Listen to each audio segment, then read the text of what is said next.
അനീതി കൊണ്ട് സത്യത്തെ തടുക്കുന്ന മനുഷ്യരുടെ സകല ആപത്തിക്കും അനീതിക്കും നേരെ ദൈവത്തിൻ്റെ കോപം സ്വർഗത്തിൽ നിന്നും വെളിപ്പെടുന്നു. ശ്രദ്ധിച്ച് കേട്ടാൽ മാത്രമേ നമുക്കിന്ന് ഗ്രഹിക്കാൻ പറ്റൂ. ചില വാക്കുകളെന്ന് പറഞ്ഞാൽ അങ്ങനെയാ കിടക്കുന്നത്.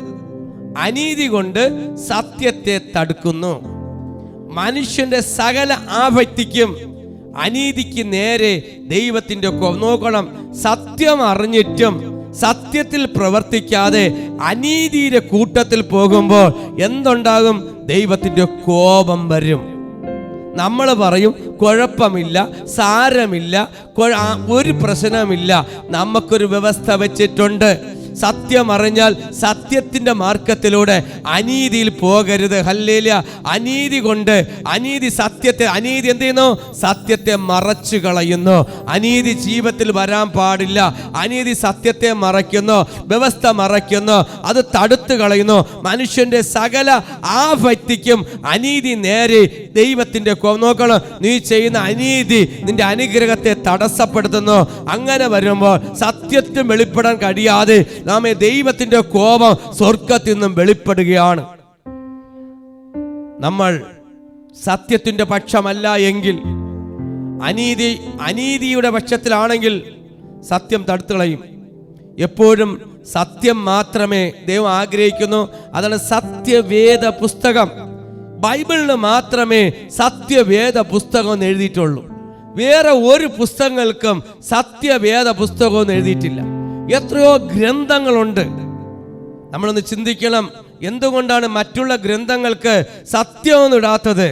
സത്യമല്ല, ചിലത് എഴുതി പിടിപ്പിച്ച കാര്യങ്ങളാണ്.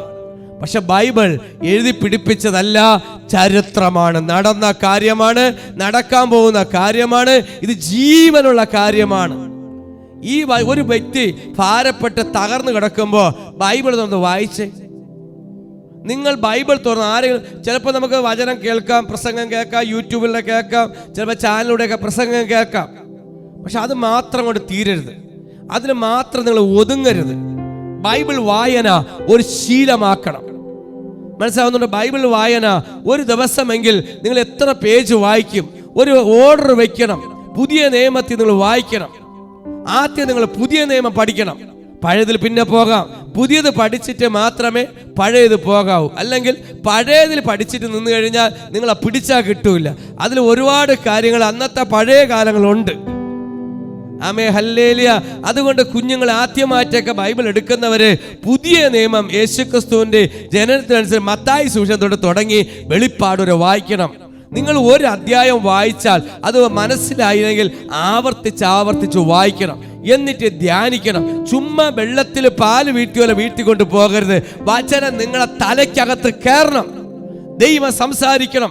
ഞാൻ ബൈബിൾ വായിക്കുമ്പോൾ എൻ്റെ കണ്ണുകൾ നിറഞ്ഞിട്ടുണ്ട്. എനിക്ക് ബൈബിൾ വായിക്കാൻ പറ്റാതെ അത് ആ ബൈബിളിനകത്ത് എൻ്റെ കണ്ണുനീര് കൊണ്ട് നനഞ്ഞിട്ടുണ്ട്. കാരണം ഒരു ആത്മ സാന്നിധ്യം അനുഭവിക്കും. വചനം കേൾക്കുമ്പോൾ നമുക്ക് കിട്ടുന്നുണ്ട്, കാണുമ്പോൾ കിട്ടുന്നുണ്ട്. പക്ഷെ വായിക്കുമ്പോൾ അതിനകത്ത് ജീവിക്കുന്ന ഒരു മഹത്വം ഉണ്ട്. അതുകൊണ്ട് നിങ്ങൾ നിസ്സാരമായിട്ട് ബൈബിളിനെ കാണരുത്. സത്യം ഇന്ന് പറയുന്നതിനുപരിയായിട്ട് ഈ കാര്യം പറയുന്നത് ബൈബിൾ പറയുന്നുണ്ട്. റോമർക്കെഴുതിയ ലേഖനം 1:18 പറയുന്നു, അനീതി കൊണ്ട് സത്യത്തെ തടുക്കുന്നു. ഇത് എന്താണെന്ന് ചിന്തിക്കണം. ഒരു ചെവി കൂടെ കേട്ട് മറു ചെവിടെ കളയരുത്. സത്യം എന്താണ്? അസത്യം എന്താണ്? സത്യമെന്ന് പറയുന്നത് ആരാണ്? ഇത് സത്യമെന്ന് പറയുന്നത് ഒരേ ഒരു സത്യമുള്ളൂ. അപ്പോൾ പലരും പറയും, നിങ്ങൾ യേശുവിൻ്റെ ആളായതുകൊണ്ടാണ് സത്യമെന്ന് പറയുന്നത്. അല്ല ദൈവ മക്കളെ, ഞാൻ യേശുവിൻ്റെ മകനാകുന്ന മുമ്പ് എൻ്റെ പഴയകാല പിശാചിൻ്റെ ഒരു മോനായിരുന്നു. സാത്താനെ ഞാൻ സേവിച്ച് നടന്നവനാ. അതുകൊണ്ട് അഭിമാനത്തോടെ പറയും, ഒരേ ഒരു ദൈവം, ജീവനുള്ള ദൈവം യേശു മാത്രം. അത് പറയാനുള്ള ചങ്കൂറ്റ എനിക്കുണ്ട്. ഞാൻ അന്വേഷിച്ചതും തപ്പിയെടുത്തൊന്നും എന്നെ വിളി കേട്ടിട്ടില്ല, എന്നെ മാനിച്ചില്ല, എന്നെ ഉയർത്തിയില്ല. എൻ്റെ ഞാൻ കരയുമ്പോ നിങ്ങൾ കരയുന്നേക്കാട്ടി ഞാൻ കരയും. നിങ്ങൾക്ക് എന്നെ കുറിച്ച് അറിഞ്ഞൂടാത്തോണ്ടാണ്. നിങ്ങൾ പരസ്യമായിട്ട് കരയും, ഞങ്ങൾ രഹസ്യത്തിൽ കരയും. മനസ്സിലാവുന്നുണ്ടോ? എൻ്റെ പ്രാർത്ഥനാ റൂമിലൊക്കെ ഞങ്ങൾ കരയുന്നത് അതൊക്കെ ആമേ ഹല്ലേലൂയ, അതുകൊണ്ടാണ് ദൈവം ഇവിടെ നിർത്തുന്നത്. ആമേ, ഞങ്ങൾ വാവിട്ട് മരിച്ച വീട്ടിൽ എങ്ങനെ വിളിക്കും, ആ അനുഭവത്തിലൂടെ ഞങ്ങൾ പോവാറുണ്ട്. കാര്യം ആ കണ്ണുനീരിന്റെ നടുവിൽ വന്ന് ചേർത്ത് പിടിക്കുന്ന ഒരു സുഖമുണ്ട്. കരയുമ്പോ ചേർത്ത് പിടിക്കുന്ന ഒരു അപ്പനുണ്ട്. ഹല്ലേലൂയ. അതാ പറഞ്ഞത്, അനീതി കൊണ്ട് സത്യത്തെ തടുക്കുന്നു. ഇന്ന് മനുഷ്യൻ പുറത്തു വരാത്ത കാര്യം, ഒരു വ്യക്തി മാനസാന്തരപ്പെടാത്ത കാര്യം, യേശുവിന്റെ അടുത്ത് വരാത്ത കാര്യം, അവന് അനീതി കൊണ്ട് സത്യത്തെ വെറുക്കുന്നു. ഇന്ന് വസ്ത്രത്തെ കുറിച്ച് പറഞ്ഞ തെറ്റ് ബൈബിൾ എഴുതിയിട്ടുണ്ട്. സ്ത്രീ എന്ത് വസ്ത്രം ധരിക്കണമെന്നും പുരുഷൻ എന്ത് വസ്ത്രം ധരിക്കണമെന്നും.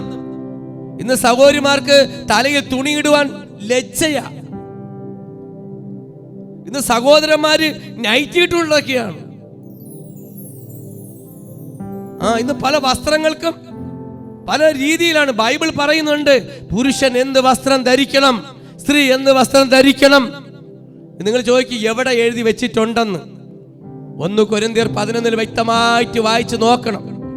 എല്ലാം നിന്റെ ജീവിതം മുഴുവനും, ഒരു വ്യക്തിയുടെ ജീവിതം മുഴുവനും എങ്ങനെയാണെന്ന് ബൈബിൾ വ്യക്തമായിട്ട് എഴുതിയിട്ടുണ്ട്. താടി വരെ എഴുതി വെച്ചിട്ടുണ്ട്. ലേവ്യ പുസ്തകം, നിന്റെ താടി വിരൂപമാക്കരുതെന്ന്. Praise the lord. ഹല്ലേലൂയ.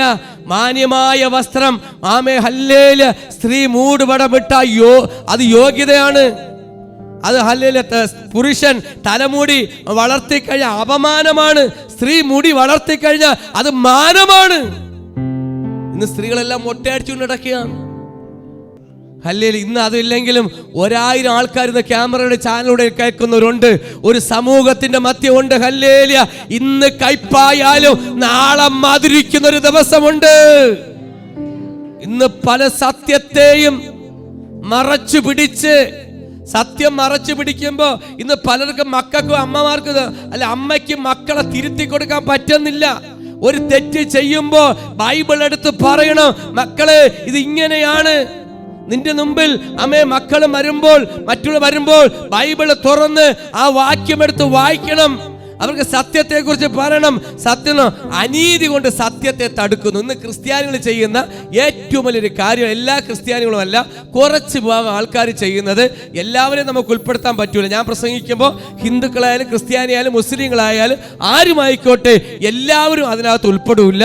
ചില ആൾക്കാർ, ഒരു ഭാഗം ആൾക്ക് ഉൾപ്പെടുന്നുണ്ട്. അനീതി കൊണ്ട് സത്യത്തെ തടുക്കുന്നു. ഇത് പൗലോസ് റോമസഭയിൽ വ്യക്തമായിട്ട് പറയുന്ന കാര്യങ്ങളാണ്. ആമേ, തടുക്കുകയും മനുഷ്യരുടെ സകല ആപത്തിക്കും അനീതിക്ക് നേരെ ദൈവം, നോക്കിയോ, മനുഷ്യൻ ഇത് ആപത്തി വരുമ്പോ, ഇത് അനീതി നേരെ വരും.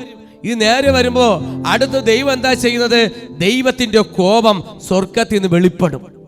Price the lord. ഹല്ലേലൂയ. നമുക്ക് കുഴപ്പമൊന്നുമില്ലെങ്കിലും ദൈവത്തിന്റെ കോപം വന്ന് വീഴുന്നു കഴിഞ്ഞാൽ നമ്മുടെ അനുഗ്രഹത്തിന്റെ ആ വളർച്ച അങ്ങ് വെട്ടയാണ്.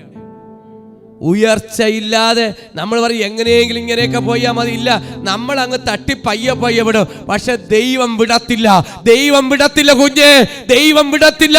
ദൈവ സത്യത്തിന്റെ കൂടെയാണ്, അനീതിയുടെ കൂടെയല്ല.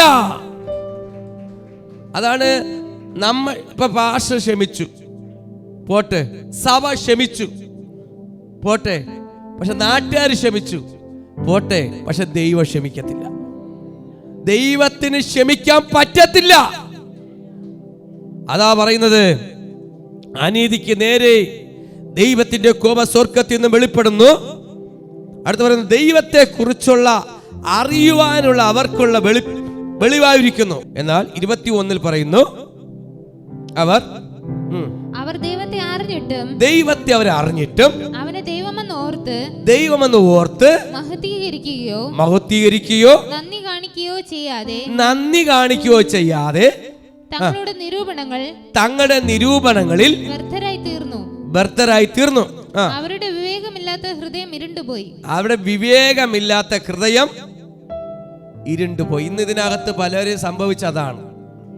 പലർക്കും ഇതിനകത്ത് സംഭവിച്ചത്, നിന്റെ അടുത്ത് ഇരുന്നവരുണ്ടോ? അവർ ദൈവത്തെ അറിഞ്ഞിട്ടും അവനെ ദൈവമെന്ന് ഓർത്ത് മഹത്വീകരിക്കായോ നന്ദി കാണിക്കാതെയോ ചെയ്യാതെ ദൈവം അനുഗ്രഹിച്ചു. ആമേ, ഹല്ലേലൂയ. നന്മകളും എല്ലാം കൊടുത്തു. ദൈവത്തിന്റെ സന്നിധിയിൽ ദൈവത്തിന്റെ കരം പ്രവർത്തിച്ചപ്പോൾ ദൈവത്തെ എന്നും ഓർക്കണം. ദൈവം നടത്തുന്ന വിധങ്ങളെ എന്നും ഓർക്കണം. ആമേൻ. നമ്മൾ ഒരു ദിവസം ഓർത്താൽ മാത്രം പോരാ ദൈവമക്കളെ. ദൈവം പോറ്റി പുലർത്തുന്ന വിധങ്ങളെ നിങ്ങൾ എല്ലാ ദിവസവും ഓർക്കണം. ദൈവം നടത്തുന്ന വിധങ്ങളെ ദൈവത്തിന് മഹത്വം കൊടുക്കണം. അതാ വചനം പറയുന്നു, അവർ ദൈവത്തെ അറിഞ്ഞിട്ടും അവനെ ദൈവമെന്ന് ഓർത്ത് മഹത്വീകരിക്കുകയോ നന്ദി കാണിക്കുകയോ ചെയ്യാതെ തങ്ങളുടെ നിരൂപണങ്ങളിൽ വ്രതമായി തീർന്നു. അവിടെ വിവേകമില്ലാത്ത ഹൃദയം ഇരുണ്ടുപോയി. ഹൃദയം കാര്യം മനുഷ്യന്റെ സാഹചര്യത്തില് പണത്തിന്റെ പിറകെ ഇന്നത്തെ ലോകപ്രകാരം കടന്നു പോകുമ്പോ ദൈവം നടത്തിയ വിധങ്ങൾ മറക്കരുത്. 10 പണം കാണുമ്പോ ദൈവത്തിന്റെ സന്നിധിയിൽ നന്ദിയോട് കാണിക്കരുത്. മനുഷ്യരെ പലപ്പോഴും വഴി തെറ്റുന്നത് പൈസ വരുമ്പോഴാണ് സ്വഭാവവും മാറുന്നത്, അല്ലേ? പണം വരുമ്പോ ചിലരെ പോക്ക് കണ്ടിട്ടില്ലേ? പിടിച്ചാ കിട്ടത്തില്ല. പണം വരുമ്പോ അതിൻ്റെ കൂടെ വളരുന്നൊരു സാധനമുണ്ട്. ഈ ചില വീട്ടിൻ്റെ കൂടെ നമ്മൾ അറിയാതെ വളരുന്ന ആല് പോലെ മനുഷ്യനും വളരുന്ന ഒരു അഹങ്കാരവും വളരുന്നുണ്ട്. അതാ ദൈവം നടത്തി നിന്നെ ഇരുട്ടിൽ നിന്നും വെളിച്ചത്തിലോട്ട് കൊണ്ടുപോയി, അല്ല വെളിച്ചത്തിലോട്ട് കൊണ്ടുവന്നു. നീ ദൈവത്തെ അറിഞ്ഞു, ദൈവത്തിന്റെ മഹത്വം കണ്ടു, ദൈവത്തിന്റെ കരങ്ങളിൽ ഇരിക്കേണ്ട സ്ഥാനത്ത് ഇടയ്ക്ക് വെച്ച് വീണുപോയ അനുഭവത്തെയാണ് ഇവിടെ കാണിക്കുന്നത്. അനുഗ്രഹം കിട്ടുമ്പോൾ മാത്രമല്ല, നിലനിർത്താനും പഠിക്കണം. ദൈവ പൈതലേ, നിനക്കൊരു അനുഗ്രഹം കിട്ടുന്നത് ഓക്കെ, പക്ഷെ അനുഗ്രഹം നിലനിർത്തണം. നമുക്കൊരു അനുഗ്രഹം തന്നാൽ അത് നിലനിർത്തണമെങ്കിൽ നമ്മൾ എവിടെ ഇരിക്കണം? ദൈവത്തോട് തന്നെ ഇരിക്കണം. വ്യവസ്ഥ വിട്ടു പോകരുത്, ദൈവത്തിന്റെ സന്നിധി വിട്ടുപോകരുത്, വിശ്വാസം നഷ്ടപ്പെടരുത്. ദൈവത്തിന് മഹത്വം കൊടുക്കുന്നതിന് പകരം ആമേ ഹല്ലേലൂയ അവരെന്ത് ചെയ്തു? നന്ദി, ദൈവത്തിന് മഹത്വം കൊടുത്തുകൊണ്ട് നന്ദി കൊടുക്കാതെ കാണിക്കുക ചെയ്യാതെ തങ്ങളുടെ നിരൂപണങ്ങളിൽ, സ്വന്തമായിട്ട് കൂട്ടിയ നിരൂപണങ്ങളിൽ, ഇപ്പൊ ചിലർ പറയും അവിടെ പോയി വേണ്ടത് തിന്നു കഴിഞ്ഞാൽ കുഴപ്പമെന്താ? നിരൂപണങ്ങളിൽ നമ്മൾ എന്ത് തിന്നണം, എന്ത് ഉടുക്കണം എല്ലാം എഴുതി വെച്ചിട്ടുണ്ട്. സകലതും എഴുതി വെച്ചിട്ടുണ്ട്. എവിടെ ഇരിക്കണമെന്നും എങ്ങനെയാണെന്ന് സകലതും. ദൈവഹിതമില്ലാത്ത ഒന്നും നമ്മുടെ കയ്യിൽ വരാൻ പാടില്ല. ഒരിക്കലും ദൈവത്തിന്റെ നാമത്തിനൊരു പോറൽ വരല്. നിങ്ങൾ മനസ്സോട് വിചാരിക്കും പലത് അതാണ് ഇതാണ്, ഇതൊക്കെ ലോകത്ത് സംഭവിക്കുന്ന കാര്യമാണ്, കുടുംബത്തിനകത്തൊക്കെ വരാൻ പോകുന്ന സംഭവങ്ങളാണ്. പക്ഷെ ദൈവനാമം നിന്നിലൂടെ ഉയരേണ്ടതാണ്. എപ്പോഴും നിന്റെ നാവിലൂടെ ദൈവത്തിന് എന്തുവേണം? സ്തോത്രങ്ങളും സ്തുതികളും മഹത്വം കൊടുക്കണം. ഒരിക്കലും ദൈവത്തിനെതിരായിട്ട് അനീതിയുടെ വാക്കുകളോ ദൈവനാമം ദുഷിക്കപ്പെടുന്നതിൽ തല കുനിക്കരുത്. നമ്മൾ വിചാരിക്കും അങ്ങനെയൊക്കെ ചെയ്താൽ എന്താണ് കുഴപ്പമെന്ന്. കുഴപ്പമൊന്നും വരത്തില്ലായിരിക്കാം, കുഴപ്പം വരല്ലേ എന്നാണ് ഞാൻ പറയുന്നത്. പക്ഷെ ദൈവം പറയുന്നു എന്നുവെച്ചാൽ അറിഞ്ഞിട്ടും ദൈവത്തെ അന്ന് അറിവില്ലാതെ, വിവേകമില്ലാത്ത ജ്ഞാനം, ഹൃദയത്തെ ദൈവത്തെ അറിഞ്ഞിട്ടും നിന്റെ ഹൃദയം ഇരുണ്ടുപോയി. പലരും ദൈവത്തെ അറിഞ്ഞിട്ട് ഹൃദയം ഇരുണ്ടുപോയി. ഇരുണ്ടുപോകാനുള്ള സാധ്യത ഉണ്ട്.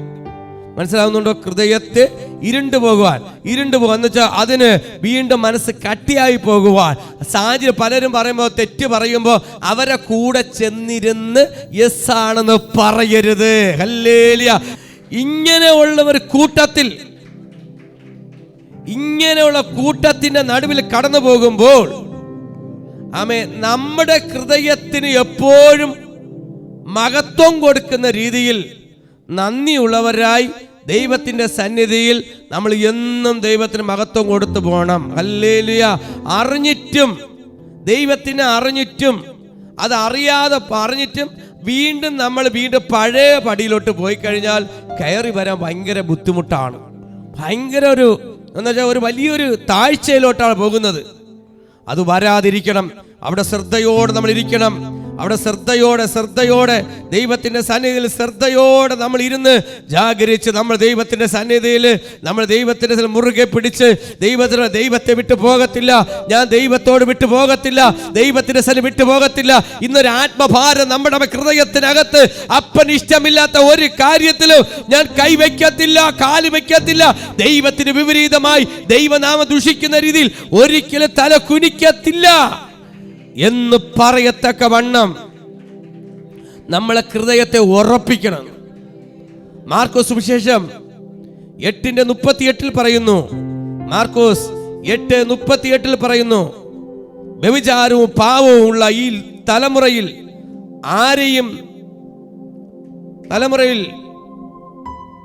ആരെങ്കിലും എന്നെയും എൻ്റെ വചനങ്ങളെ കുറിച്ച് നാണിച്ചാൽ അവനെക്കുറിച്ച് മനുഷ്യപുത്രൻ തൻ്റെ പിതാവിൻ്റെ തേജസ്സിൽ വിശുദ്ധ ദൂതന്മാരുമായി വരുമ്പോൾ നാണിക്കും.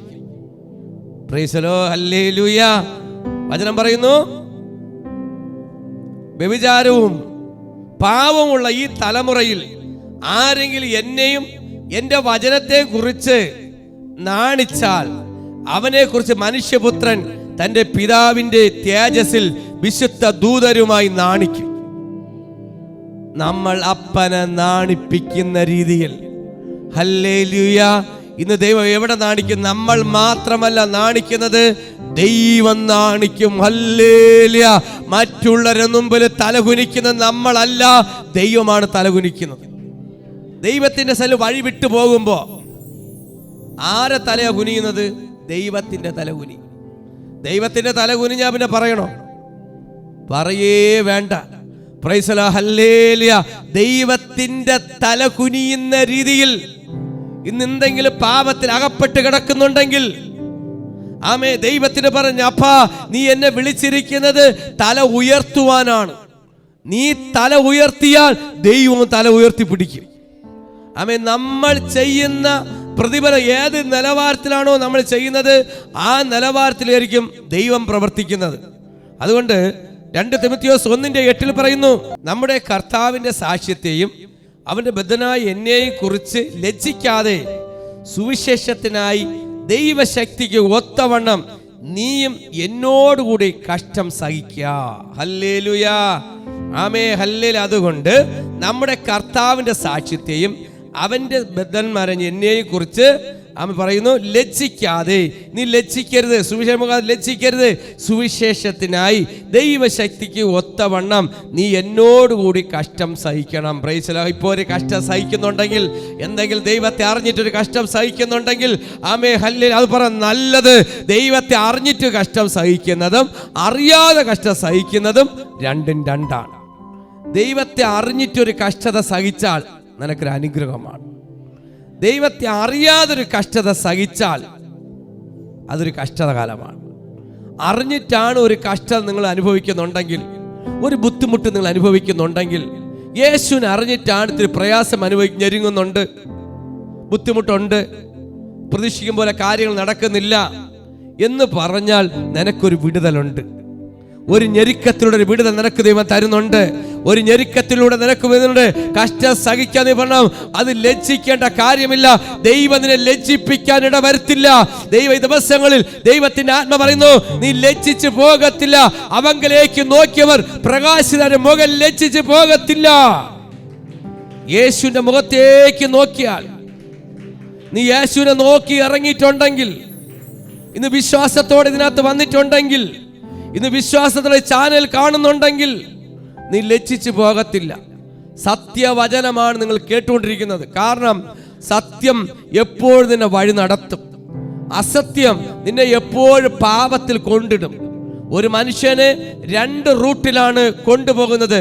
സത്യം നല്ല മാർഗത്തിലോട്ട് കൊണ്ടുപോകുമ്പോൾ അസത്യം കൊണ്ട് എത്തിക്കുന്നത് പാപത്തിലോട്ടാണ്. നമുക്ക് ഇന്ന് ലോകത്തിൽ, ആമേ, ദൈവമക്കളെ, പിശാചിനും പദ്ധതിയുണ്ട്, ദൈവത്തിനും പദ്ധതിയുണ്ട്. എപ്പോഴും പറയുന്നൊരു കാര്യമാണ്, ആമേ, നമ്മൾ ദൈവത്തിന്റെ പദ്ധതിയിലായി കഴിഞ്ഞാൽ നമ്മൾ അനുഗ്രഹത്തിലോട്ട് പോകും. ദൈവത്തിന്റെ പദ്ധതിയിൽ നമ്മൾ കയറിയില്ല എങ്കിൽ നിങ്ങൾ ഇന്ന് ഈ വാക്കിന് വില കൊടുക്കത്തില്ല. നാളെ നിങ്ങൾ ന്യായാസനത്തിൽ നിൽക്കുമ്പോൾ അന്ന് ദൈവം നിങ്ങളുടെ മുമ്പിൽ സ്ക്രീനിൽ കാണിക്കും പോലെ ഞാൻ പ്രസംഗിക്കുന്നത് നിന്റെ മുമ്പ് കാണിച്ചിരുന്നൊരു ദൈവമുണ്ട്. നീ അസത്യത്തിന്റെ കൂടെ നിന്ന് കഴിഞ്ഞാൽ പിശാചിന്റെ പക്ഷത്തിലായിരിക്കും. എന്നാൽ സത്യത്തിന് വേണ്ടി ഒരുപാട് കഷ്ടത സഹിക്കേണ്ടി വരും, ബുദ്ധിമുട്ട് സഹിക്കേണ്ടി വരും, ഒരുപാട് പ്രയാസങ്ങൾ സഹിക്കേണ്ടി വരും, വേദനകളും ബുദ്ധിമുട്ടും ഞെരുക്കവും ഉണ്ടാവും. പക്ഷേ അതൊരു അനുഗ്രഹമായി മാറും. ഇന്ന് ലോകപ്രകാരം നമ്മൾ ജീവിച്ചാൽ, ഇന്ന് ലോകപ്രകാരം ലോകത്തിന്റെ രീതിയിൽ നമ്മൾ ജീവിച്ചു കഴിഞ്ഞാൽ ഒരിക്കലും അനുഗ്രഹത്തിലോട്ട് വരത്തില്ല. അത് വലിയ ഒരാഴത്തിലോട്ടാണ് പോകുന്നത്. ലോകപ്രകാരം ജീവിക്കുന്ന നീ ദൈവത്തെ അറിഞ്ഞു കഴിഞ്ഞാൽ, യേശുവിനെ അറിഞ്ഞു കഴിഞ്ഞാൽ ജഡപ്രകാരം ജീവിക്കരുത്, ആത്മീയ പ്രകാരം നിങ്ങൾ ജീവിക്കണം. Price the lord, hallelujah. നിന്റെ വാങ്ങല് കൊടുക്കൽ എല്ലാം ആത്മീയലായിരിക്കണം. അന്നന്ന് കാണുന്നതിന് അപ്പാപ്പ എന്ന് വിളിക്കുകയും ചെയ്യും. അപ്പാപ്പന ഉപ്പാപ്പന എന്തായിക്കോട്ടെ. കാര്യം നന്മ കിട്ടിക്കഴിഞ്ഞാൽ അവന്റെ പിറകേന്ന് പോകും. എവിടെയെങ്കിലും ഒരു ചെറിയ നന്മ കിട്ടിക്കഴിഞ്ഞാൽ പിന്നെ അവര് മതി. ഞാൻ പറയട്ടെ, ഈ ലോകത്തിന്റെ നന്മയൊക്കെ അനുഭവിക്കണമെന്ന് ഞാൻ ഒരുപാട്, നിങ്ങൾ എന്നെക്കാട്ടി സീനാരിറ്റി ഉണ്ടെങ്കിലും അനുഭവത്തിലുള്ളത് വ്യത്യസ്തവനാണ്. അനുഭവത്തിൽ ഞാൻ വ്യത്യസ്തനാണ്. പക്ഷെ എന്നെക്കാട്ടി സീനാരിറ്റി നിങ്ങൾക്ക് കാണും. പക്ഷെ നിങ്ങളെക്കാട്ടി വ്യത്യസ്ത അനുഭവമുള്ള ഞാനാ. പക്ഷെ മാനുഷ്യമായ ഒരു നന്മ നമുക്ക് വന്നു കഴിഞ്ഞാൽ അത് എന്നും വരത്തില്ല. എൻ്റെ അനുഭവം കൊണ്ട് ഞാൻ പറയാണ്, മാനുഷ്യമായ ഒരു നന്മ നമുക്കുണ്ടെങ്കിൽ എന്നും വരത്തില്ല. ഇതങ്ങ് നിൽക്കുന്ന ഒരു ഇടം വരും. പക്ഷേ സ്വർഗത്തിൽ നിന്നൊരു നന്മ വന്ന് തുടങ്ങിക്കഴിഞ്ഞാൽ ഇത് അടഞ്ഞു പോകത്തില്ല, ഇത് കണ്ടിന്യൂ ആയിട്ട് വന്നുകൊണ്ടിരിക്കും. മനസ്സിലാവുന്നവർക്കായി സ്തോത്രം, മനസ്സിലാവുന്നവർക്കായി സ്തോത്രം. നിങ്ങൾക്ക് മനസ്സിലായില്ല, ഒന്നുകൂടെ പറയാം. മാനുഷ്യമായ രീതിയിൽ ഒരു നന്മ നമുക്ക് വന്നാൽ നിന്റെ ജീവിതകാലം മുഴുവൻ കിട്ടുമെന്നും പറഞ്ഞ് അതിൽ നിഗളിക്കുവാനോ അഹങ്കരിക്കുവാനോ ഒന്നും പാടില്ല. ജീവിതകാലം മുഴുവനും നിനക്ക് പിന്നെ പോറ്റോ എന്നൊന്നും നിഗളിക്കണ്ട. താൽക്കാലികമാണ്. ഈ വിദേശത്ത് പോയിട്ട് വരും പോലെയാണ്. ഒരു 2 വർഷം 3 വർഷം അതൊക്കെ കഴിയുമ്പോൾ വാരി കെട്ടിക്കൊണ്ട് ഇഞ്ഞ് വരണം. പക്ഷേ സ്വർഗത്തിൽ നിന്നൊരു നന്മ നിനക്ക് വന്നാൽ, ഒരു കണക്റ്റായി കഴിഞ്ഞാൽ ഇത് 6 മാസം 2 വർഷം 5 വർഷം വരുന്നതല്ല, സ്ഥിരമായിട്ട് സ്ഥിരതയായിട്ട് വന്നോണ്ടിരിക്കും. നീ അറിയാതെ നിനക്ക് വേണ്ടി വാതിലുകളെ ദൈവം തുറക്കും. അതാ പറയുന്നത്, ബദ്ധന്മാർ എന്നെ കുറിച്ച് ലജ്ജിക്കില്ല. നീ ലജ്ജിക്കാതിരിക്കണമെങ്കിൽ നീയും ദൈവമായുള്ള കണക്റ്റ് ഉണ്ടായിരിക്കണം. കണക്ഷൻ ആരുമായിട്ടിരിക്കണം?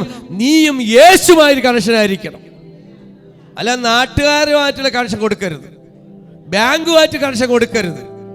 എന്ത് വന്നാലും ഒരു ബാങ്ക് അല്ലേ, എന്തൊരു കാരണം വന്നാലും ഓടി ബാങ്കിൽ പോവുക. ആദ്യം ചെയ്യുന്ന പറയുമ്പോ എന്തെങ്കിലും അവിടെ എവിടെ പൊന്നു കാണും, ഇതിനെ കൊണ്ട് പെട്ടെന്ന് പണയം വെക്കുക. ഒരു മനുഷ്യന്റെ മനസ്സിൽ ഏറ്റവും ഒരു കാര്യമാണ്. പിന്നെ എന്ത് വന്നാലും ബാങ്കിൽ ഉണ്ടല്ലോ ഒരു ധൈര്യം. ഇതൊക്കെ 1 സെക്കൻഡ് മതി തീരാൻ. ബാങ്കിൽ കിടക്കുന്നതിന്റെ ലക്ഷങ്ങൾ തീരെ 1 സെക്കൻഡ് മതി. അതുകൊണ്ട് അങ്ങ് നിൽക്കും, കുഴപ്പമില്ല. ഒരു വലിയ ബില്ല് വരുമ്പോ തന്നെ പടലോടങ്ങ് തീരുകയാണ്. ഇതിലൊന്നും കൊണ്ട് നമ്മൾ അതില് പ്രശംസിക്കണ്ട, മനുഷ്യമായി ഒന്നിനൊന്നും പ്രശംസിക്കണ്ട. പക്ഷെ ദൈവത്തിൽ നിന്നൊരു അനുഗ്രഹം നിന്റെ മേൽ വന്നാൽ, സ്വർഗത്തിൽ നിന്നൊരു കണക്ഷൻ നിന്റെ മേൽ വന്നു കഴിഞ്ഞാൽ ഇത് ഒരിക്കലും നിന്ന് പോകത്തില്ല. ഇത് എടുക്കും തോറും, കിണറ്റിലെ വെള്ളം എടുക്കും തോറും ഊറിക്കൊണ്ടേയിരിക്കും. അനുഗ്രഹം എന്ന് പറയുമ്പോൾ കിണറ്റിലെ വെള്ളം കോരും പോലെയാണ്. ചില കിണറ്റിൽ വെള്ളം കോരി കഴിഞ്ഞാൽ പിന്നെ ജീവിതത്തിൽ വെള്ളം കോരാൻ പോകണ്ട, അതോടെ തീരും. ചില കിണർ അങ്ങനെയല്ല, കോരും തോറും ആ വീട് എങ്ങനെ ഇരിക്കുന്നതിനോ. ചില വീട്ടിൽ വെള്ളം പറ്റാത്ത കാര്യം, അവൻ്റെ പ്രാർത്ഥനയുണ്ട്, ഉപവാസമുണ്ട്, ദൈവത്തെ എപ്പോഴും അവിടെ ഇറങ്ങിയിരിക്കും. ആ കിണറ്റിൽ വെള്ളത്തിന് ഒരിക്കലും അടഞ്ഞു പോകത്തില്ല. ആ ഉറവ ദൈവം തുറന്നിരിക്കുകയാണ്. ആ ഉറവ തുറന്നത് പറ, എനിക്കത് ഉണ്ട്. പറ, ദൈവസൽക്കാരം അപ്പാ നീ എനിക്ക് തന്നിരിക്കുന്നതിനായി സ്തോത്രം. നിനക്ക് നല്ലൊരു കുടുംബം തന്നതിനെ ഓർത്ത് പറ, ഒരു തലമുറ തന്നെ പറ, ദൈവം തന്ന തലമുറയ്ക്ക് വേണ്ടി പറ. നമുക്കൊരു തലമുറയൊക്കെ കിട്ടുമ്പോ ഭയങ്കര ഭാഗ്യമാണ് ഇതല്ലേ. പ്രാർത്ഥിച്ചു, കുഞ്ഞുങ്ങളെ കിട്ടി. ഇന്ന് നമുക്ക് ദൈവം തരുന്ന ഓരോ നന്മയ്ക്കും അനുഗ്രഹങ്ങൾക്കും പറയണം പ്രശംസിപ്പാൻ അവിടുത്തെ നാമമല്ലാതെ ഒന്നുമില്ല. അപ്പാ, ഞാൻ നിന്നതല്ല കർത്താവേ, നിന്നതല്ല. അതാ ദൈവം എന്നോട് കഷ്ടം സഹിക്കുക. സങ്കീർത്തനം 40:9-10 പറയുന്നു, ഞാൻ മഹാസഭയിൽ നീതി പ്രസംഗിച്ചു, അധരങ്ങളെ ഞാൻ അടക്കിയിട്ടില്ല. യഹോവേ, നീ അറിയുന്നു, ഞാൻ നിന്റെ നീതിയെ എന്റെ ഹൃദയത്തിൽ മറച്ചു വെച്ചില്ല. നിന്റെ വിശ്വസ്തതയും രക്ഷയും ഞാൻ പ്രസ്താവിച്ചു. നിന്റെ ദയയും സത്യവും ഞാൻ മഹാസഭയ്ക്ക് മറച്ചു വെച്ചതുമില്ല. Praise the lord, hallelujah. സത്യത്തെ പ്രസ്താവിക്കണം, നീതിയെ പ്രസ്താവിക്കണം. നിനക്ക് എന്ന അനുഗ്രഹത്തെ നീ ഹൃദയത്തിൽ മറച്ചു വയ്ക്കരുത്.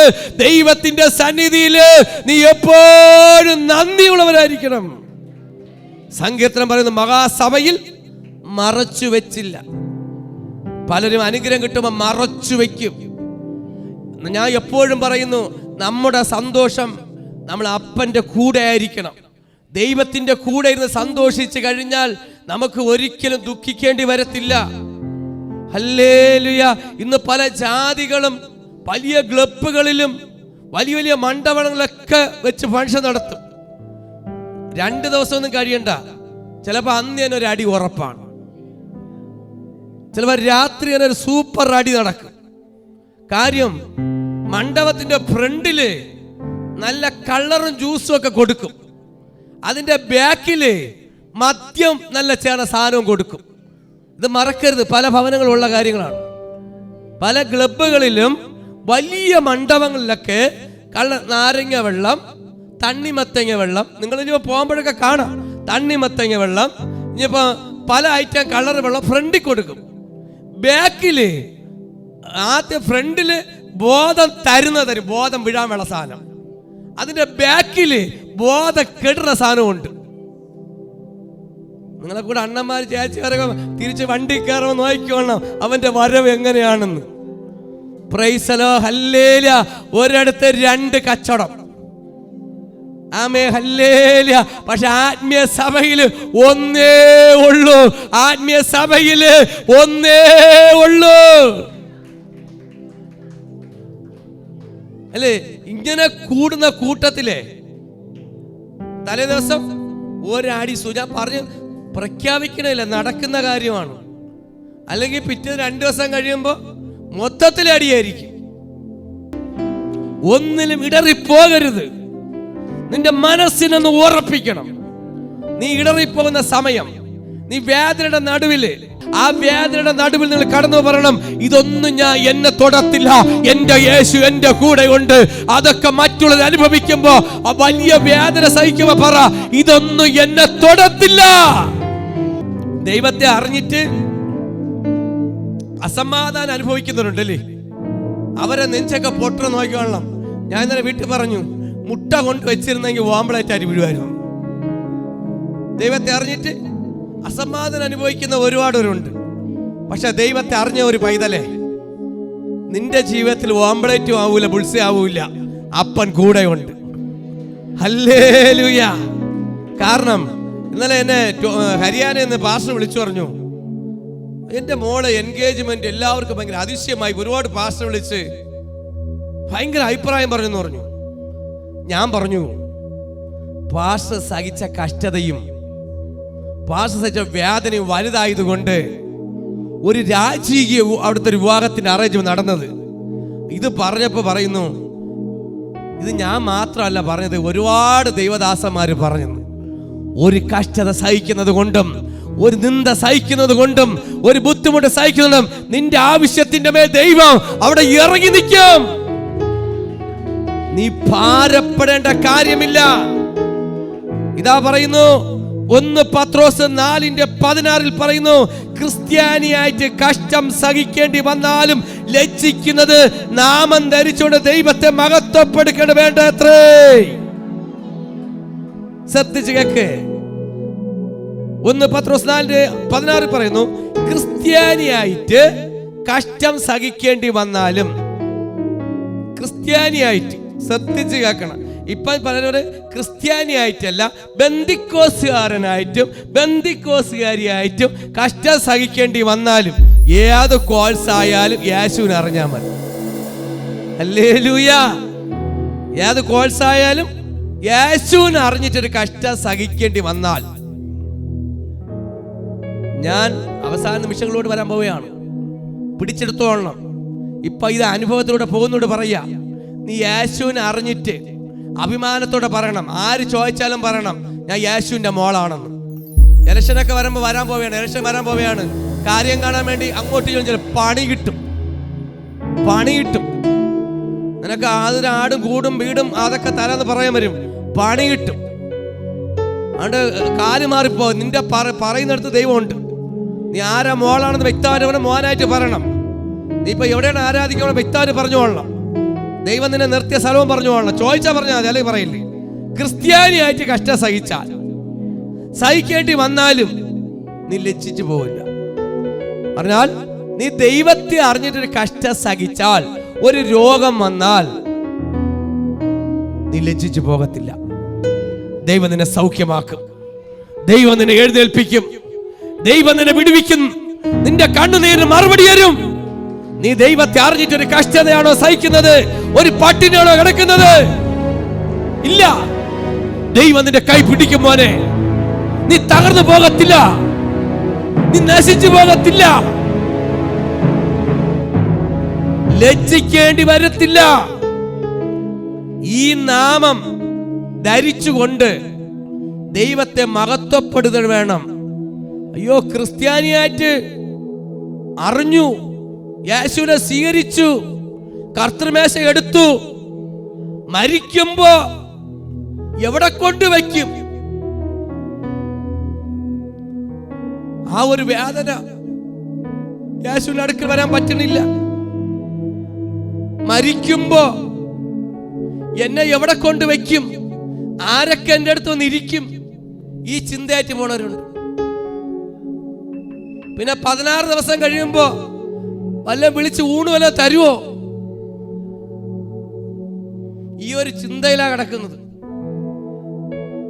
ദൈവത്തോടിരിക്കുന്നവൻ, അവന്റെ ആത്മാവ് ദൈവത്തോട് കണക്റ്റ് ആണെങ്കിൽ, ജഡം മണ്ണിനോട് കണക്റ്റ് ആണ്. ജഡം മണ്ണിലോട്ട് പോകണമെങ്കിൽ ആത്മാവ് കണക്ട് ചെയ്യുന്നത് അപ്പനോടാണ്. ഈ ഒരു ആത്മഭാരം, വെളിപ്പാട്, ഈ ഒരു കൃപ കേൾക്കുന്നവർക്ക് വേണം. മരിച്ചു കഴിയുമ്പോ നമ്മൾ ഒന്നും നോക്കണ്ടെന്നേ, അവിടെ കൊണ്ട് തീരുക. ഇന്ന് ലജ്ജിക്കുന്ന നീ ക്രിസ്ത്യാനിയായിട്ട് കഷ്ടം സഹിച്ചിട്ട് നീ മരിച്ചു കഴിഞ്ഞാൽ ഒരു നല്ലൊരു ശവസംസ്കാരം പോലും കിട്ടിയെന്ന് വരത്തില്ല. ചിലപ്പോ നിനക്ക് നിന്റെ അടുത്ത് വയ്ക്കാൻ റീത്തും കൊണ്ട് വയ്ക്കാനും കാണൂല, ഒരു മുമ്പർ പോലും വരൂല. പക്ഷെ ആര് വന്നില്ലെങ്കിലും സ്വർഗത്തിലെ ദൈവം ചേർത്ത് പിടിച്ചിട്ടുണ്ട്. ഒരു ധനവാന്റെ ലാസറിനെ നീ മറക്കരുത്. ചിലപ്പോ അന്ന് മന്ത്രി വരൂല, അല്ലെ കൗൺസിലർ വല്ല മന്ത്രി ആരും വരൂല. പക്ഷെ അപ്പൻ നിന്റെ അടുക്കൽ ഉണ്ടെങ്കിൽ ആ ഒരു രംഗം എന്റെ ഹൃദയത്തിനകത്ത് ഓടി വന്ന ഒരു കാര്യം പറഞ്ഞുതരാം. ഒരു ധനവാന്റെയും ഒരു ലാസറിനെ മറക്കരുത്. നല്ല സുഖിച്ചും പൊളച്ചും ആഡംബരമായിട്ട് തിന്നും കിടന്നവൻ താഴോട്ട് പോയപ്പോ ക്രിസ്ത്യാനിയായിട്ട് ധരിച്ചവൻ, യേശുവിനെ ഉയർത്തിയവൻ അബ്രഹാമിന്റെ മടിയിലായി. ഈ ധനവാന്റെ പടിപ്പുര കിടന്ന ലാസറിന് നല്ലൊരു ശവസംസ്കാരം പോലും കിട്ടിക്കാണൂല.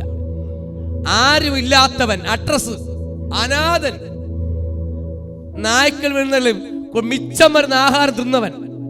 പക്ഷെ അവൻ മരിച്ചപ്പോ കിട്ടിയത് പർദീസ, സ്വർഗത്തിന്റെ അപ്പന്റെ മടിയില. പക്ഷെ തിന്നും പൊളച്ചും ഇന്ന് എല്ലാം സുഖിച്ചും സകലം ദൈവത്തെ മറന്നും, അല്ലെ ദൈവത്തെ മറന്നു ഈ ലോകപ്രകാരം ജീവിച്ചവൻ, അവൻ അവസാനം ചെന്ന് വീണത് തീക്കകത്ത, നരകത്തിനകത്താ പോയത്. അതുകൊണ്ട് ആ പവറിനെ കുറിച്ച് പറഞ്ഞിട്ട് പറയാ, ക്രിസ്ത്യാനിയായിട്ട് നീ കഷ്ടം സഹിക്കേണ്ടി വന്നാലും നീ യേശുവിന്റെ പേരിൽ ഒരിക്കലും ലജ്ജിക്കേണ്ടി വരൂല. അതുകൊണ്ട് ചിലപ്പോൾ ഒറ്റയ്ക്കായിരിക്കാം വീട്ടിൽ നിന്ന് ഇറങ്ങിയത്, രണ്ടുപേരായിട്ടായിരിക്കാം. ചങ്കൂറ്റത്തോടെ നിൽക്കണം. ഇന്ന് ധൈര്യം പിടിച്ചെടുത്തോളണം. ധൈര്യം കെട്ട നിന്റെ കുടുംബത്തിനകത്ത് പോകരുത്. ഈ ധൈര്യമില്ലാത്ത വീട്ടുകാരുണ്ട് വീട്ടിനകത്ത് നിന്നെ പറഞ്ഞ് പേടിപ്പെടുത്തുവാൻ. എടി അങ്ങനെയാണ് ഇങ്ങനെയാണ് ചപ്പൻ ചവറാണ്, നീ പോടെ, തട്ടിക്കളയണം. വിവരമില്ലാത്ത വാക്കുകൾ നമ്മൾ അനുഗ്രഹ നാശത്തിലോട്ട് പോകും. നീ ക്രിസ്ത്യാനിയായിട്ടൊരു കഷ്ടം സഹിച്ചു നോക്ക്. നിനക്കൊരു വയറ്റ് വേദന വന്നു, ക്രിസ്ത്യാനിയായിട്ടാണ് ഒരു വയറ്റ് വേദന വന്നത്. ആ വയറ്റിൽ ഒരു കൈയും വെച്ചിട്ട്, ഇടത്തെ കൈ വെച്ചിട്ട് ഒന്ന് കരം ഉയർത്തി ഒന്ന് യേശുവേ എന്ന് വിളിച്ചു നോക്ക്. അല്ല ഒരു ഗ്ലാസ് വെള്ളം പ്രാർത്ഥിച്ച് കുടിച്ചു നോക്ക്. ദൈവ പ്രവൃത്തി വെളിപ്പെടുന്നത്. നീ ലജ്ജിക്കൂല. യേശുവിനെ അറിഞ്ഞ ഒരിക്കലും ലജ്ജിക്കത്തില്ല. ആമേ, തുടക്കം ഇത്തിരി ബുദ്ധിമുട്ടും പ്രയാസമാണെങ്കിലും ആദ്യം പലരും കുറ്റപ്പെടുത്തും. പക്ഷെ കുറ്റപ്പെടുത്തുന്നവർ നിന്റെ കൂട്ടത്തിൽ നിന്ന് ആരാധിക്കാൻ പോവുകയാണ്. നിന്നെ കളിയാക്കുന്നവരും കുറ്റപ്പെടുത്തുന്നവരും നിന്റെ കൂട്ടത്ത് വന്നിരുന്ന് ആരാധിക്കാൻ പോകുക. നീ ഒരുമിച്ച് യാത്ര ചെയ്യും. കാരണം ക്രിസ്ത്യാനിയായിട്ട് കഷ്ടം സഹിക്കേണ്ടി വന്നാലും ലജ്ജിക്കരുത്. ഈ നാമം ധരിച്ചുകൊണ്ട് എന്നെ ജീവിക്കണം. ഈ നാമം ധരിച്ചുകൊണ്ട് തന്നെ മരിക്കോളം നീ ജീവിതകാലം മുഴുവൻ മുന്നോട്ട് പോകണം. മനസ്സിലാവുന്നുണ്ടോ? അഭിമാനത്തോടെ പറയണം, ഞാൻ യേശുവിൻ്റെ മകളാ. മുഖത്ത് നോക്കി എന്തെങ്കിലും ചോദിച്ചു കഴിഞ്ഞാൽ കളിയാക്കുന്ന രീതി വിളിച്ചാൽ ഒരു കുഴപ്പമില്ലെന്നേ. പരിഹാസം നമുക്കുള്ളതല്ല. മുഖത്ത് നോക്കി എന്ത് പറഞ്ഞാൽ നിനക്കുള്ളതല്ല. ചെന്ന് വീഴുന്നതെല്ലാം യേശുവിൻ്റെ മേലാ ചെന്ന് വീഴുന്നത്. ദൈവനാമ മുഖാന്തരം ദുഷിക്കപ്പെട്ടാലും നീയല്ല ദുഷിക്കപ്പെടുന്നത്, സ്വർഗത്തിലെ ദൈവത്തിന്റെ കയ്യിലാ വീഴുന്നത്. നിനക്കെതിരെ എന്ത് അപരാധം പറഞ്ഞാലും നിന്നെ അല്ല പറയുന്നത്, ദൈവത്തെയാണ്. അതുകൊണ്ട് ഒരിക്കലും നിങ്ങൾ പ്രതികരിക്കാൻ പോകണ്ട. ആമേൻ. നിനക്കെതിരായിട്ട് പ്രതികരിക്കുന്ന ഒരുപാടുണ്ട്, നിനക്കെതിരായിട്ട് പ്രാകുന്ന ഒരുപാടുണ്ട്, നിനക്ക് വേണ്ടി കാഴ്ച വയ്ക്കുന്ന നേർച്ച വയ്ക്കുന്ന ആമേ ഒരുപാട് പേർ പൂജ ചെയ്യുന്നവരുണ്ട്, നിനക്കെതിരായിട്ട് മന്ത്രവാദം ചെയ്യുന്ന ഒരുപാടുണ്ട്. ഞാൻ പറയട്ടെ, നിന്റെ രോമത്തിൽ പോലും തൊടത്തില്ല. നീ ലജ്ജിച്ച് പോകത്തില്ല. ഒരനർത്ഥം നിനക്ക് വരികയില്ല. ഒരു ബാധ നിന്റെ കൂടാരത്തടുക്കയില്ല.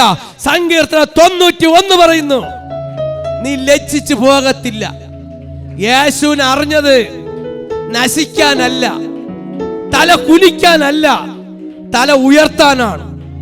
അല്ല, യേശുവിനെ അറിഞ്ഞത് നാണം കെടാനല്ല, ദൈവത്തെ മഹത്വം കൊടുക്കുവാനാണ്. നീ ലജ്ജിക്കത്തില്ല. ഇന്ന് പലരും യേശുവിനെ അറിഞ്ഞിട്ട് നാണം കെടുത്താൻ വേണ്ടി നടക്കുക. ആരെയാ നാണം കെടുത്തുന്നത്? യേശുവിനെയാണ് നാണം കെടുത്തുന്നത്. യേശുവിനെ അറിഞ്ഞിട്ട് നാണം കെടുത്തുവാൻ യേശുവിന് ഇഷ്ടമില്ലാത്ത കാര്യം ചെയ്താൽ നാണം കെടുന്നത് യേശുവാണ്. ഹല്ലേലൂയ. വചനം പറയുന്നു, യഹോവ കർത്താവ് സകല ജാതിയിൽ കാണുകേ നീതി സ്തുതി മുളയ്ക്കും. 2025 ദൂതാണ് ഇന്ന്. സകല ജാതികളും കാണുകേ ദൈവനാമം ഉയർത്തുമോ, ദൈവനാമം ദുഷിക്കപ്പെടുമോ? നീ സകല മുമ്പിലും യേശുവിനെ കുറിച്ച് പറഞ്ഞാൽ സകല മുമ്പിലും യേശു നിന്നെ കുറിച്ച് പറയും. നീ യേശുവിനെ കുറിച്ച് മോശമായിട്ട് പറഞ്ഞാൽ നിന്നെ കുറിച്ച് 10 ഒരു മോശമായിട്ട് പറയും. നീ യേശുവിനെ ഏത് അളവിലെടുക്കുമോ ആ അളവിൽ തന്നെ യേശു നിന്നെ എടുക്കും. ഇന്ന് ദൈവത്തിന്റെ കരങ്ങളിൽ നിങ്ങളുടെ ഹൃദയത്തിന്റെ വിശ്വാസത്തിന്റെ ആഴങ്ങളിലേക്ക് പറ. ആരെല്ലാം വിട്ടുപോയാലും, ആരെല്ലാം ഒറ്റപ്പെടുത്തിയാലും, എനിക്കായി ഒരുവൻ കാൽവരിയിൽ യാഗമായി എനിക്ക് വേണ്ടി ക്രൂശിക്കപ്പെട്ടു, എനിക്ക് വേണ്ടി ജീവൻ തന്ന ഒരു നല്ലൊരു യേശു ഉണ്ട്. ഒരു പാവവും ചെയ്യാതെ, ഈ ലോകത്തിൽ ഒരു പാവവും ചെയ്യാതെ ഈ ലോകത്തിൽ തകർക്കപ്പെട്ടു, എനിക്ക് വേണ്ടി തകർക്കപ്പെട്ട യേശുവാണ് നീ വിചാരിക്കണം, നീ വിശ്വസിക്കണം. യേശു ഒരു പാവവും ചെയ്തിട്ടില്ല. എന്റെ പാപത്തിന് പരിഹാരമായി യേശു അടികൊണ്ടു, യേശു നിന്ദിക്കപ്പെട്ടു, പരിഹസിക്കപ്പെട്ടു, യേശുവിന്റെ മുഖത്ത് തുപ്പി. അത് എനിക്ക് വേണ്ടിയാ. ഞാൻ ചെയ്ത പാപമാണ്, അതിന്റെ പരിണാമമാണ് യേശു അനുഭവിച്ചത്. യേശു അനുഭവിച്ചതിനെ നമ്മൾ വേദനയോടെ പറയണം. ഞാൻ ചെയ്ത പാപമാണല്ലോ അപ്പാ നീ അനുഭവിച്ച വേദന. ഞാൻ ഒരിക്കലും ഇനി പാപത്തിലോട്ട് പോകൂല. എന്റെ അപ്പനെ ഒരിക്കലും തള്ളി പറയൂല. ഞാൻ ഈ ലോകമോഹങ്ങൾ വിടത്തില്ല. എനിക്ക് വേണ്ടി പ്രാണൻ പടഞ്ഞ യേശു. ആ അടിയല്ല എനിക്കാ കിട്ടേണ്ടത്. ഇതെല്ലാം യേശു തന്റെ മക്കളെ വിട്ടുകൊടുക്കാതെ സ്വയം ഏറ്റുവാങ്ങിയ ഒരു ദൈവത്തെ എങ്ങനെ വേണ്ടെന്ന് വെക്കും? എങ്ങനെ സ്നേഹിക്കാതിരിക്കും? നിന്റെ പാപത്തെ ഏറ്റുവാങ്ങി നിനക്ക് വേണ്ടി തകർക്കപ്പെട്ടവനെ എങ്ങനെ വേണ്ടെന്ന് പറയും? നല്ലൊരു ഹൃദയമുള്ളവർ ആരും പറയൂല.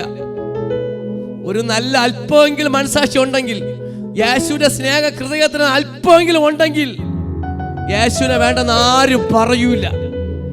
നിനക്കൊരു തലമുടിയുടെ അടുത്തെങ്കിലും ഒരു അല്പ വിശ്വാസങ്ങൾ ഉണ്ടെങ്കിൽ, ഒരു അല്പ സ്നേഹമെങ്കിലും ഉണ്ടെങ്കിൽ നീ യേശുവിനെ വിട്ടു പോവൂല. യേശുവിനെ ഒരിക്കലും വിട്ടു പോവൂല. കാരണം എന്നെ വിലയ്ക്ക് വാങ്ങിയത്, എന്റെ പ്രാണനെ വിലയ്ക്ക് വാങ്ങിയത് യേശുവാണ്. ഈ ഭൂമിയിൽ എന്നേ ചത്തു ഒടുങ്ങി മണ്ണിന്റെ അടി പോണ്ട സ്ഥാനത്ത് ഇന്നും നിലനിർത്തി എന്നെ ജീവിപ്പിക്കുന്ന എന്റെ ദൈവത്തിന് ഞാൻ മഹത്വം കൊടുക്കുന്നു. ഇന്ന് ഞാൻ ജീവിച്ചിരിക്കുന്നത് അവിടുത്തെ കൃപയാൽ. ലജ്ജ ധരിക്കേണ്ടി വരും, ഒരുപാട് വേദന സഹിക്കേണ്ടി വരും. സത്യം വിളിച്ച് പറയുമ്പോ ആർക്കും ഇഷ്ടപ്പെടൂല.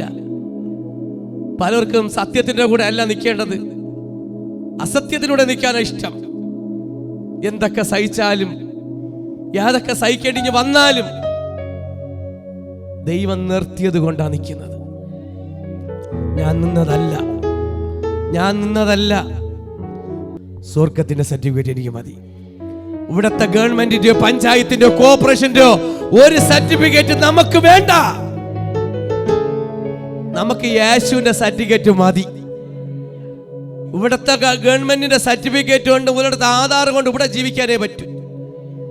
പക്ഷെ സ്വർഗത്തിന്റെ ഒരു സർട്ടിഫിക്കറ്റ് നിനക്ക് തന്നാൽ ഒരിക്കലും നീ വീണു പോകത്തില്ല. ആമേ, ഒരിക്കലും നശിച്ചു പോകത്തില്ല. നീ ലജ്ജിക്കേണ്ടി വന്നാലും നശിച്ചു പോകത്തില്ല. കാരണം വചനം പറയുന്നു, നീ ലജ്ജിക്കരുത്, ദൈവം നിന്നെ ഉയർത്തും. കർത്താവേ, നീ അങ്ങ് ഞങ്ങളുടെ മേൽ ഇടപെട്ടല്ലോ. ഞാൻ ലജ്ജിച്ചു പോകുവാൻ എന്റെ ദൈവനെ അനുവദിക്കത്തില്ല. എൻ്റെ അപ്പന്റെ സന്നിധിയിൽ ഞങ്ങളെ ഉറച്ചു നിൽക്കുവാൻ, ഏത് കഷ്ടതയിലും, ഏത് കൊടുങ്കാറ്റിലും, ഏത് പേമാരിയിലും തകർന്നു പോകാതെ, ഏത് മിന്നലിന്റെ അകത്തായാലും, ഏത് ഇടിവെട്ടിന്റെ അകത്തായാലും തകർന്നു പോകാതെ എൻ്റെ ദൈവം ഞങ്ങളെ സൂക്ഷിച്ചിരിക്കുന്നതിനായ സ്തോത്രം. നീ ലജ്ജിച്ച് പോകുവാൻ, ക്രിസ്ത്യാനിയായിട്ട് കഷ്ടത സഹിച്ചാലും ലജ്ജിച്ച് പോകത്തില്ല എന്ന് കേട്ടപ്പോ ഇന്ന് ദൈവം പറഞ്ഞല്ലോ, ഒന്നുകൂടെ പറഞ്ഞല്ലോ, നീ തകർന്നു പോകത്തില്ല. അവിടുത്തെ കരങ്ങൾ എല്ലാവരെയും ബ്ലെസ് ചെയ്തു. അവിടുത്തെ കരങ്ങൾ എല്ലാവരെയും താഴ്ത്തുകയാണ്, സമർപ്പിക്കുകയാണ്, അനുഗ്രഹിച്ച് പ്രാർത്ഥിക്കുന്നു. ഈ വചനം ഇന്ന് കേട്ട വചനത്തിന്റെ മധ്യേ ദൈവശക്തമായ സ്തോത്രം, എല്ലാ മഹത്വം ഞാൻ ദൈവത്തിന് കൊടുക്കുന്നു. യേശു നാമത്തിൽ തന്നെ. ആമേൻ. God bless you. ആമേൻ.